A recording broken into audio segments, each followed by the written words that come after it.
सब प्रेम जय श्री राधे कृष्ण मित्रों, हर हर महादेव मित्रों। आशा करता हूँ आप सभी स्वस्थ होंगे, प्रसन्न होंगे और भगवत कृपा से युक्त होंगे।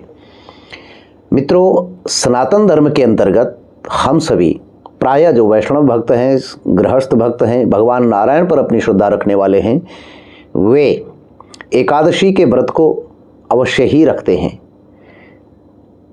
कई बार क्या होता है कि सुखाय कर्माणि करोति लोको, हम सुख के लिए जिस कर्म को करते हैं, दुख भी कई बार उसी कर्म में थोड़ी सी भी त्रुटि हो जाने से दुख उसी कर्म से बाहर आ जाता है, प्रकट हो जाता है। तो इसलिए श्रीमद् भगवद गीता में भगवान स्वयं अपने श्रीमुख से कहते हैं, यह शास्त्र विधि मुत्सृज्य वर्तते काम कारतः नश सिद्धिर्मवाप्नोति न सुखम न पराम गतिम। आजकल सोशल मीडिया का युग है, बहुत सारी जन भ्रामक और भ्रम में डालने वाली बहुत सारी वीडियोस आती रहती हैं। प्रायः उन सभी का खंडन करने का हम प्रयास करते हैं। भगवान कहते हैं कि जो शास्त्र की विधि को छोड़ करके कर्म करते हैं, वे न तो सुख को प्राप्त करते हैं और न ही परम गति को प्राप्त करते हैं। एकादशी तिथि के विषय पर आते हैं। वीडियो को स्किप मत कीजिएगा, अंत तक अगर आप इस वीडियो को नहीं सुन पाते हैं तो मैं समझता हूं हमारा प्रयास तो व्यर्थ जाएगा ही जाएगा, लेकिन आप भी बहुत सारी शास्त्रीय जानकारी से वंचित रह जाएंगे। तो एकादशी की जो तिथि है उसका आध्यात्मिक अर्थ है 5 ज्ञानेंद्रियां और 5 कर्मेंद्रियां, 10 हो गई। और एकादश जो है 11, 5 ज्ञानेंद्रियां, 5 कर्मेंद्रियां, इन सब को परमात्मा, जो एक परमात्मा है, उसमें स्थित करने का नाम, सभी इंद्रियों को, ज्ञानेंद्रियों को और कर्मेंद्रियों को, उसका नाम एकादशी है।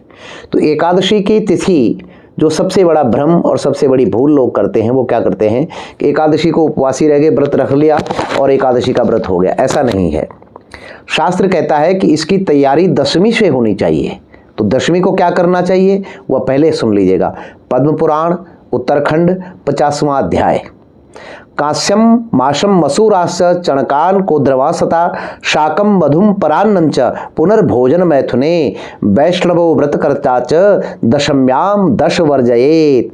दशमी तिथि को 10 चीजें छोड़नी चाहिए। कौन कौन सी? कांसे के बर्तन में भोजन या भोजन करना या जलपान करना, माशम राजमा और उड़द दोनों माश की संज्ञा में आते हैं, मसूर चने और कोदों अथवा मंडवा या रागी जिसको कहते हैं, शाक हरी सब्जियां, शहद और दूसरे के घर में भोजन, पुनर्भोजन यानी कि उस दिन भी एक समय ही एक भुक्त रहना चाहिए, एक समय भोजन करना चाहिए।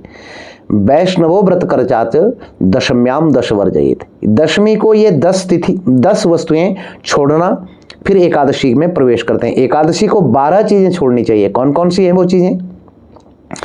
द्योतक क्रीडाम च निद्राम च तांबूलम दंत धावनम परापवाद पैशुन्ये स्तेयम हिंसा तथा रतिम क्रोधम चानृत वाक्यानि एकादश्याम विवर्जयेत। 10 चीजें दशमी को और 12 चीजें एकादशी को जिस दिन व्रत रखा है। कौन कौन सी? द्यूत जुआ खेलना, निद्राम अगर व्रत रखा है तो व्रत में सोना, दोपहर को, रात्रि जागरण का विधान है वैसे, लेकिन दोपहर को तो बिल्कुल भी नहीं सोना चाहिए। आयुर्नश्यति दिवा निद्रा, दिन की निद्रा आयु का नाश कर देती है। तांबूलम पान खाना, दंत धावन दातुन करना या ब्रश करना, परापवाद पैशून्यम निंदा या चुगली करना, हिंसा करना, चोरी करना और स्त्री संसर्ग करना, क्रोध करना, झूठ बोलना, ये एकादशी को वर्जित कर देने चाहिए। अब आई द्वादशी। काश्यम मासम सुराम क्षौद्रम तैलम पतित भाषणम व्यायामम च प्रवासम च पुनर्भोजन मैथुनम वृष पृष्ठम मसूरानम द्वादश्याम परिवर्जयेत।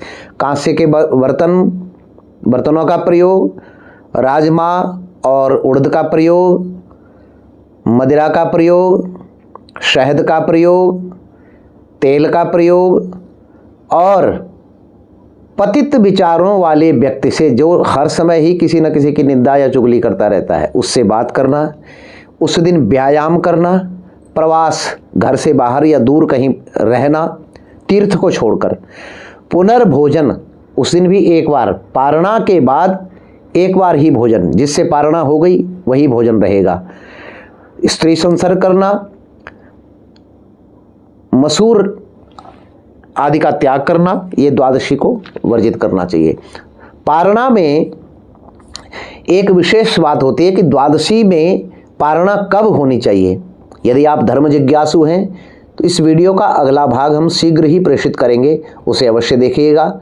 शास्त्रीय व्यवस्थाओं के अंतर्गत हमारे चैनल को अवश्य सब्सक्राइब करें, अपने सुझाव अवश्य दें। धन्यवाद। राधे राधे।